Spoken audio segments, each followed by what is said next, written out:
Liberdade, liberdade, abra as asas sobre nós. Olá pessoal, hoje estou aqui para falar sobre a peça Liberdade, Liberdade. Ela foi escrita por Milor Fernandes e por Flávio Rangel e ela estreou no ano de 1965. O Milor Fernandes é um artista com múltiplas habilidades. Ele fazia desenhos, ele fazia exposições, ele era jornalista, fez tradução de vários textos importantes de teatro. E Flávio Rangel era um importante autor, um dramaturgo que atuou nessa época. A peça foi escrita e estreou no ano de 1965, um ano depois do golpe militar do Brasil, e ela fala sobre personagens históricos diretamente relacionados à ideia de liberdade. São mais de 50 personagens, e 30 músicas, na verdade foi um musical. Ela tinha no seu elenco Paulo Autran, que é um ator bastante conhecido no Brasil, um dos principais personagens, dos principais envolvidos na peça, Teresa Raquel e Nara Leão. E ela faz um passeio sobre diversos momentos históricos relacionados ao tema de liberdade. Então, dentro dos personagens que eu estou envolvido nessa peça, a gente fala um pouquinho sobre a França, é a primeira estação onde nós vamos parar, e o ano é de 1789, Então, nesse ano, sobre o Dr. Joseph Ignace Guillotin. Então, é o Dr. Guillotin. Então, o Dr. Guillotin, ele foi um médico e político francês, e ele se envolveu na discussão sobre a pena de morte. Embora ele fosse contrário à pena de morte, e embora ele não tivesse inventado o aparelho da guilhotina, ele acabou fazendo um discurso que ficou famoso, em que ele defendeu o uso desse instrumento como um instrumento de execução, pelo fato de ser um instrumento em que ele comentou em algum momento que você perde a cabeça, de maneira rápida e indolor. E isso acabou caindo mal na época no culto popular, porque assim, na verdade, as pessoas nobres, elas eram executadas naquela época, quando condenadas, por meio de decapitação, e sempre utilizando ou machado ou outros meios de decapitação, que eram mais lentos, a pessoa nem sempre morria imediatamente. Então por isso que ele defendeu a guilhotina, que era uma forma rápida e indolor de produzir a morte. Inclusive, na época, a sua família acabou pedindo para que se mudasse o nome do instrumento de decapitação. O governo francês não autorizou, e por isso a própria família acabou mudando de nome, por ser um nome que foi associado à morte, ao sofrimento. A nossa próxima parada daí é no Brasil, no ano de 1880, e nós temos o personagem dessa vez, Luiz Gama. Luiz Gama, então, foi um advogado, ele era mulato.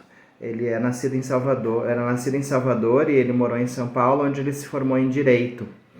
Então, ao longo da sua vida, ele foi um dos grandes defensores, através da sua atividade de imprensa, da abolição da escravatura. Ele é considerado um dos principais personagens dentro desse contexto.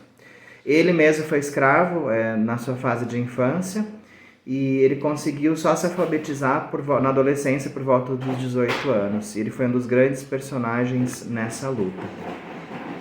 Dessa época nós passamos para o ano de 1945.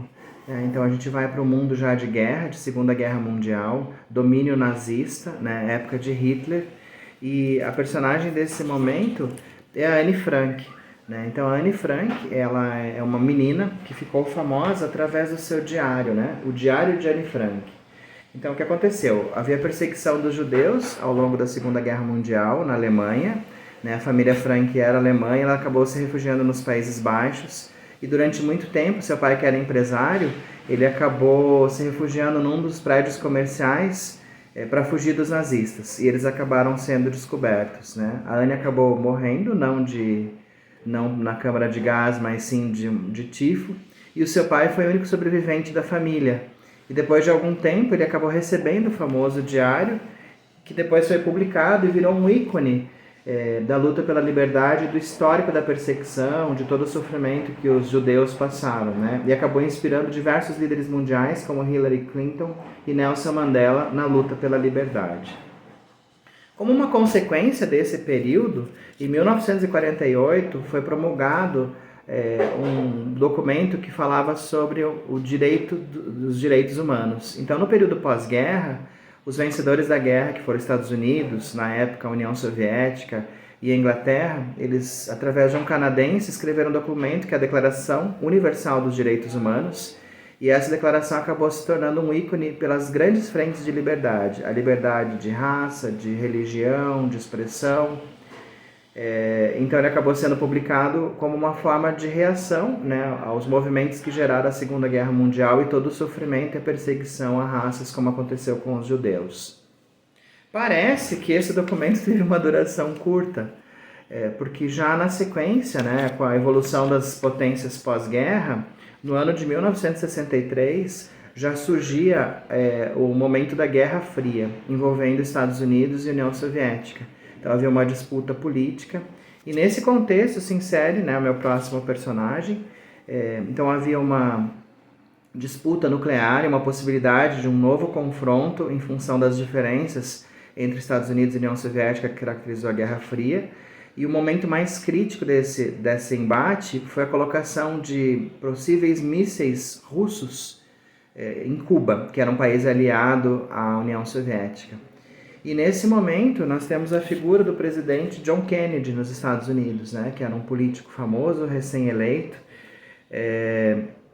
dono de um carisma e de uma família muito conhecida nos Estados Unidos, e ele acabou atuando como um dos ícones também voltados à liberdade, no sentido de apaziguar os ânimos em relação a essa crise da Guerra Fria, em movimentos de respeito, né, às diferenças, e no desenvolvimento da América Latina. E ele acabou sendo assassinado em praça pública enquanto participava de um evento ao lado de sua esposa por um guerrilheiro, né, um ex-guerrilheiro, que acabou dando um tiro e o matando depois de 2 anos de mandato, gerando uma comoção e uma situação bastante crítica e mobilizadora, considerando que ele era um presidente popular e que defendia valores e tentou ter uma atitude mais apaziguadora em relação à Guerra Fria. Ainda falando depois, né, das questões de domínio russo, a gente vai para o ano de 1972, né? Então é o poeta Brodsky, que é um personagem bastante importante, né, que acabou sendo abordado pelo regime ditatorial russo, né, e perguntaram realmente qual era a sua atividade. Ele acabou dizendo seu trabalho, que ele era escritor.